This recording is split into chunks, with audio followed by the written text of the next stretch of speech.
कैसे हैं आप सभी का मैं आपके मंच द सक्सेस पॉइंट @ पे भारतीय संविधान के महत्वपूर्ण प्रश्नों पे एक बार फिर से आपका स्वागत करता हूं। बहुत ही शानदार, बहुत ही लाजवाब महत्वपूर्ण प्रश्नों की श्रृंखला है। उम्मीद करता हूं कि आप सबको पसंद आएगा, तो फटाफट से इस वीडियो को ज़्यादा से ज़्यादा लोगों तक शेयर करें, ज़्यादा से ज़्यादा लोगों को जोड़ने का प्रयास करें, ज़्यादा से ज़्यादा लोगों को जोड़ने का प्रयास करें, लाइक करें दोस्तों की। बहुत ही महत्वपूर्ण प्रश्नों को सर्च करके आप लोगों के बीच में ये प्रश्नों को लाया जाता है। चलिए शुरू करते हैं शानदार प्रश्नों की श्रृंखला का। आज का पहला प्रश्न क्या है कि निम्नलिखित में से कौन सा विषय है जो समवर्ती सूची का है। प्रश्न क्या है कि निम्नलिखित में से कौन सा विषय समवर्ती सूची का है। आपके ऑप्शन हैं पुलिस, आपराधिक मामले, रेडियो दूरदर्शन, वैदेशिक मामले।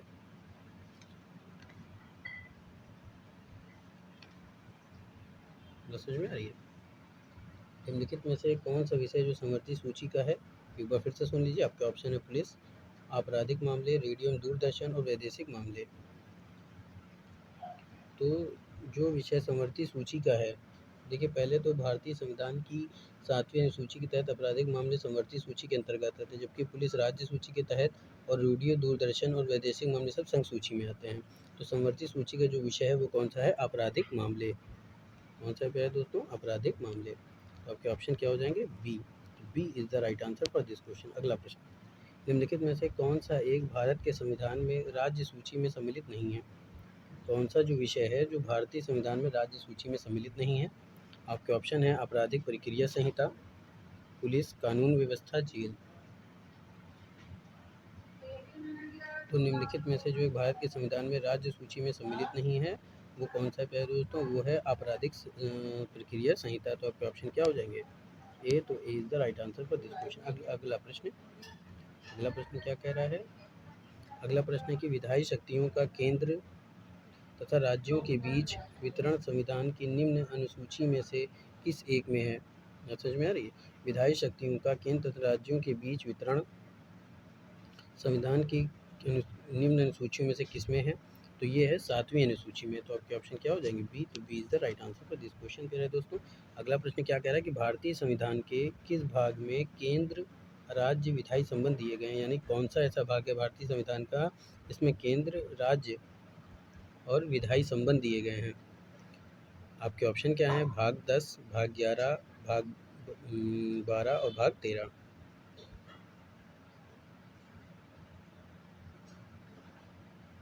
तो दोस्तों भारतीय संविधान के जिस भाग में केंद्र, राज्य, विधायी संबंध दिए गए हैं वो किसमें है? वो है भाग 11 में।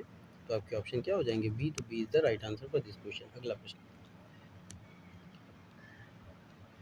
भारतीय संविधान ने अवशिष्ट अधिकारों को किसको दिया है? भारतीय संविधान ने अवशिष्ट अधिकार किसको दिया है? संघीय सरकार को, राज्य सरकार को, संघीय तथा राज्य सरकार दोनों को, ना संघीय और ना ही राज्य सरकारों को। तो भारतीय संविधान ने अवशिष्ट अधिकारों को दिया है संघीय सरकार को। किसको दिया है? संघीय सरकार को। तो आपके ऑप्शन क्या हो जाएंगे? ए। तो A is the right answer for this question. अगला प्रश्न, अंतर्राज्यीय परिषदों का निर्माण स्रोत है। अंतर्राज्यीय परिषदों का निर्माण स्रोत है। आपके ऑप्शन क्या हैं? संवैधानिक, संसदीय कानून, योजना आयोग की अनुशंसा, मुख्यमंत्री सम्मेलन द्वारा स्वीकृत संकल्प।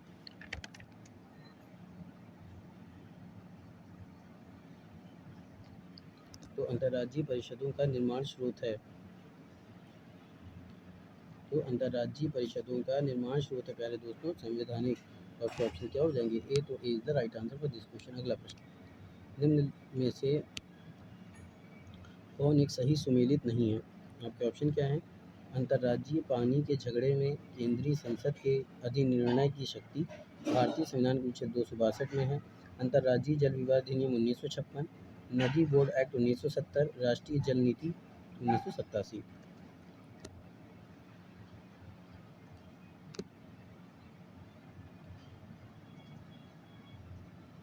दोस्तों अंतर्राज्यीय पानी के झगड़े यानी अंतर्राष्ट्रीय जल विवाद केंद्रीय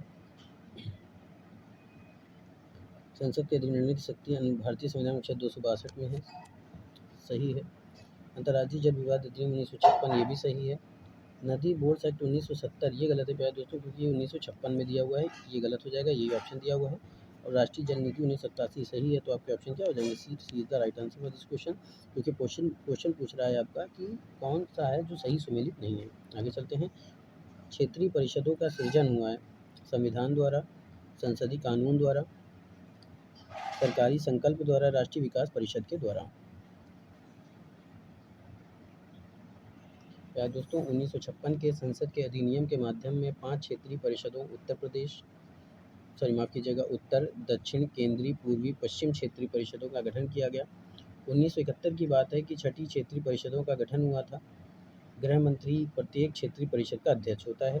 तो क्षेत्रीय परिषदों का सृजन हुआ है दोस्तों संसदीय कानून के द्वारा। तो आपके ऑप्शन क्या हो जाएंगे? बी। तो B is the right answer for this question. और अगर एक प्रश्न और आ जाए कि क्षेत्रीय परिषदों का जो सृजन होता है या क्षेत्रीय परिषदों का ये कह लीजिए कि अध्यक्ष कौन होता है, तो गृह मंत्री होता है। कौन होता है? गृह मंत्री होता है, ये भी याद रखिएगा, गृह मंत्री होता है। आगे चलते हैं। आगे का प्रश्न क्या पूछ रहा है कि झारखंड क्षेत्र स्वायत्त परिषद का गठन कब हुआ था? या झारखंड क्षेत्र स्वायत्त परिषद का गठन कब हुआ था? आपके ऑप्शन है 8 अगस्त 1993, 8 अगस्त 1994, 8 अगस्त 1995, 8 अगस्त 1996। झारखंड क्षेत्र स्वायत्त परिषद यानी कि झारखंड एरिया ऑटोनोमस काउंसिल का गठन 8 अगस्त 1995 को संथाल परगना और छोटा नागपुर क्षेत्र में 18 जिलों को शामिल करते हुए किया गया था। तो ये कब किया गया था? तो 8 अगस्त 1995 को किया गया था। तो 8 अगस्त 1995 कहाँ पे? सी पे दिया हुआ है। C is the right answer for this question. अगला प्रश्न, राज्य सरकारों को कृषि आयकर कौन समुदेशित करता है? राज्य सरकारों को कृषि आयकर कौन समुदेशित करता है? आपके ऑप्शन क्या हैं? वित्त आयोग, राष्ट्रीय विकास परिषद, अंतर्राज्यीय परिषद और भारत का संविधान। तो अनुच्छेद 274 के अनुसार कृषि आयकर या ऐसे कराधान जिनमें राज्य हितबद्ध है के लिए प्रावधान नियत किए गए हैं, तो ये किया जाता है भारत का संविधान। तो आपका ऑप्शन क्या हो जाएगा? डी। तो D is the right answer for this question. अगला प्रश्न, अगले प्रश्न की तरफ बढ़ने से पहले गुजारिश है कि इस वीडियो को ज़्यादा शेयर करें। बहुत ही शानदार, बहुत ही लाजवाब सेशन है दोस्तों। ज़्यादा लोगों को जोड़ने का भी प्रयास करें, लाइक करें, कमेंट करें। जो अभी मेरे चैनल पर नए विजिटर हैं उनसे गुजारिश है कि वीडियो को सब्सक्राइब करें, बेल आइकन ऑन कर दें ताकि नोटिफिकेशन मिलती रहे, और वीडियो को बिना स्किप किए शुरुआत से अंत तक जरूर देखें। चलिए आगे चलते हैं। निम्नलिखित में से कौन सी मद है जो भारत के संविधान की समवर्ती सूची में है? मद यानी विषय, जनसंख्या नियंत्रण और परिवार नियोजन, लोक स्वास्थ्य और स्वच्छता, प्रति व्यक्ति कर और निखात निधि। कौन सी मद है जो भारत के संविधान की समवर्ती सूची में है? तो ये है जनसंख्या नियंत्रण और परिवार नियोजन। तो आपके ऑप्शन क्या हो जाएंगे? ए। तो A is the right answer for this question. समवर्ती सूची में प्यारे दोस्तों, ठीक है, लोक स्वास्थ्य और स्वच्छता, प्रतिकर, निधि सूची के अंदर ये सब कितने राज्य सूची के विषय हैं। चलिए आगे चलते हैं। निम्नलिखित में से कौन सी विषय समवर्ती सूची में है? आपके ऑप्शन है कृषि, शिक्षा, पुलिस, रक्षा।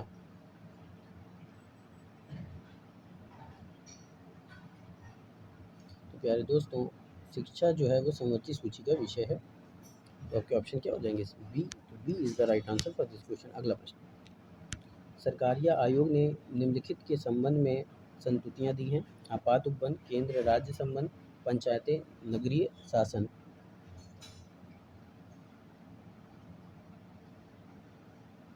सरकारी आयोग ने निम्नलिखित के जो संबंध में संस्तुतियाँ दी हैं वो क्या है? केंद्र राज्य संबंध। आपके ऑप्शन क्या हो जाएंगे? बी। तो B is the right answer for this question. अगला प्रश्न, संविधान के किस प्रावधान में कहा गया है कि निविधि के प्राधिकार के बिना ना तो कोई कर लगाया जा सकता है ना ही एकत्रित किया जा सकता है?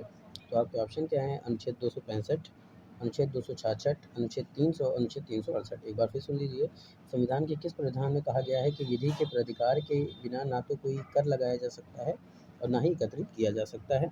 आपके ऑप्शन हैं अनुच्छेद 265, अनुच्छेद 266, अनुच्छेद 360 और अनुच्छेद 368।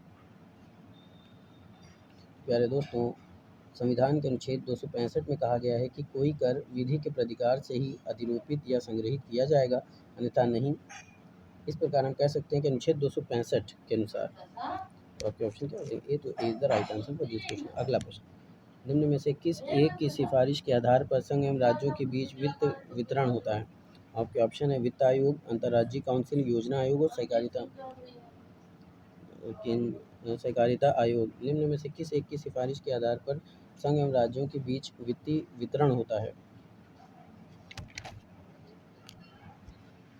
तो दोस्तों, जिस एक की सिफारिशों के आधार पर संघ और राज्यों के बीच वित्त विवरण होता है वो होता है वित्त आयोग। आपके ऑप्शन क्या हो जाएंगे? ए तो A is the right answer for this question. अगला प्रश्न, सामान्य रूप में भारत में प्रति 5 वर्ष बाद वित्त आयोग की नियुक्ति की जाती है। आपके ऑप्शन है राज्यों की वित्तीय स्थिति निर्धारित करने के लिए, केंद्रीय सरकार की वित्तीय स्थिति निर्धारित करने के लिए, केंद्रीय सरकार की वित्त संसाधन निर्धारित करने के लिए, केंद्रीय अनुदान और संघ के राजस्व में राज्यों का अंश निर्धारित करने के लिए।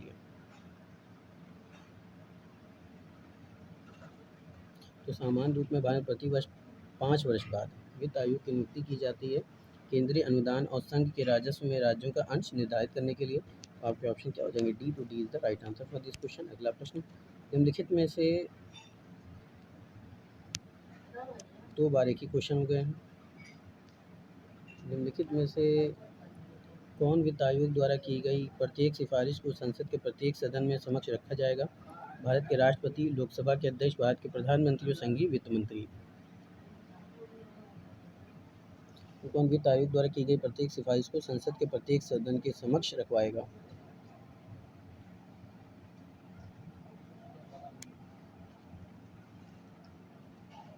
बस कौन रखवाएगा? तो ये रखवाएगा भारत का राष्ट्रपति। तो आपके ऑप्शन क्या हो जाएंगे? ए तो A is the right answer for this question. अगला प्रश्न, निम्नलिखित में से कौन सा एक भारत में वित्त आयोग का कार्य नहीं है? आयकर विभाजन, उत्पाद शुल्क का विभाजन, सहितार्थ अनुदान निर्धारण, व्यापार कर का विभाजन। तो कौन सा एक भारत में वित्त आयोग का कार्य नहीं है? तो वह है व्यापार कर का विभाजन। तो आपके ऑप्शन क्या हो जाएंगे? D to D is the right answer for this question. अगला प्रश्न, योजना आयोग की स्थापना की गई थी राष्ट्रपति के द्वारा अध्यादेश जारी करके, संसद द्वारा कानून बनाकर, संघीय मंत्रिपरिषद द्वारा एक विशेष प्रस्ताव पारित करके, उपरोक्त में से कोई नहीं। तो योजना आयोग की जो स्थापना की गई थी वो की गई थी प्यारे दोस्तों संघीय मंत्रिपरिषद द्वारा एक विशेष प्रस्ताव पारित करके। तो सी पे दिया है, तो C is the right answer for this question. अगला प्रश्न, योजना आयोग की स्थापना कब हुई थी? आपके ऑप्शन है 10 मार्च 1950, 15 मार्च 1950, 16 मार्च 1951, 20 मार्च 1950। योजना आयोग की स्थापना कब हुई थी? योजना आयोग की स्थापना हुई थी 15 मार्च 1950 को। आपके ऑप्शन क्या हो जाएगी? तो B is the right answer for this question. अगला प्रश्न, योजना आयोग के अध्यक्ष के रूप में कौन कार्य करता है? प्रश्न क्या है कि योजना आयोग के अध्यक्ष के रूप में कौन काम करता है? प्रधानमंत्री, राष्ट्रपति, उपराष्ट्रपति, उपरोक्त में से कोई नहीं। तो योजना आयोग के अध्यक्ष के रूप में प्यारे दोस्तों प्रधानमंत्री कार्य करते हैं। A is the right answer for this question. अगला प्रश्न, निम्न में से कौन संविधानेतर संस्था है? संघ लोक सेवा आयोग, वित्त आयोग, योजना आयोग, चुनाव आयोग। निम्न में से जो संविधानेतर संस्था प्यारे दोस्तों वो है योजना आयोग। C is the right answer for this question. अगला प्रश्न क्या कह रहा है? राष्ट्रीय विकास परिषद का मुख्य संबंध है पंचवर्षीय योजनाओं के अनुमोदन से, ग्राम विकास योजनाओं की क्रियान्वयन से, विकास परियोजनाओं के निर्माण से, केंद्र तथा राज्यों के वित्त संबंधों से। तो राष्ट्रीय विकास परिषद का जो मुख्य संबंध होता है वो होता है पंचवर्षीय योजनाओं के अनुमोदन से। तो आपके ऑप्शन क्या हो जाएंगे? ए पे दिया हुआ है, तो A is the right answer for this question. अगला प्रश्न, योजना आयोग का उपाध्यक्ष किसके समकक्ष होता है? योजना आयोग का उपाध्यक्ष किसके समकक्ष होता है? उपराष्ट्रपति, राज्य मंत्री, कैबिनेट मंत्री, सर्वोच्च न्यायालय के न्यायाधीश। तो योजना आयोग का जो उपाध्यक्ष होता है वो जिसके समकक्ष होता है वो होता है कैबिनेट मंत्री। तो आपके ऑप्शन सी पे दिया हो, तो C is the right answer for this question. अगला प्रश्न, योजना आयोग के उपाध्यक्ष को भारत सरकार की सरकारी वरीयता क्रम में या महत्व को जो दर्जा दिया गया है वो कैसे है? यानी योजना आयोग के उपाध्यक्ष को भारत सरकार की सरकारी वरीयता क्रम से महत्व का दर्जा दिया गया है। भारत सरकार के कैबिनेट मंत्री के समान, सुप्रीम कोर्ट के जज के समान, संसदीय समिति के अध्यक्ष के समान, भारत सरकार के सचिव के समान। तो प्रधानमंत्री योजना आयोग का पादेन अध्यक्ष होता है। योजना आयोग का उपाध्यक्ष आयोग की पूर्णकालिक अध्यक्षता करता है। इसका दर्जा भारत सरकार के कैबिनेट मंत्री के समान है। तो किसके? भारत सरकार के कैबिनेट मंत्री के समान है। तो आपके ऑप्शन क्या हो जाएंगे? ए तो A is the right answer for this question, क्योंकि ए पे दिया हुआ है। अगला प्रश्न क्या है? भारतीय संविधान किस अनुच्छेद में विभिन्न राज्यों से संबंधित विशिष्ट प्रावधान का उल्लेख है भारतीय संविधान के किस अनुच्छेद में? विभिन्न राज्यों से संबंधित विशिष्ट प्रावधान का उल्लेख है। आपके ऑप्शन है अनुच्छेद 369, अनुच्छेद 370, अनुच्छेद 371, अनुच्छेद 372। तो भारतीय संविधान किस अनुच्छेद में विभिन्न राज्यों से संबंधित है? तो ये है अनुच्छेद 371। क्या हो जाएगा? अनुच्छेद 371। तो आपके ऑप्शन हो जाएंगे सी। तो C is the right answer for this question. तो दोस्तों ये था आज का शानदार महत्वपूर्ण प्रश्नों की श्रृंखला। उम्मीद करता हूँ कि आपको पसंद आया होगा। तो फटाफट से लाइक और शेयर करें। फिर मिलेंगे नए प्रश्नों की श्रृंखला में। तब तक के लिए जय Hind, wish you all the best.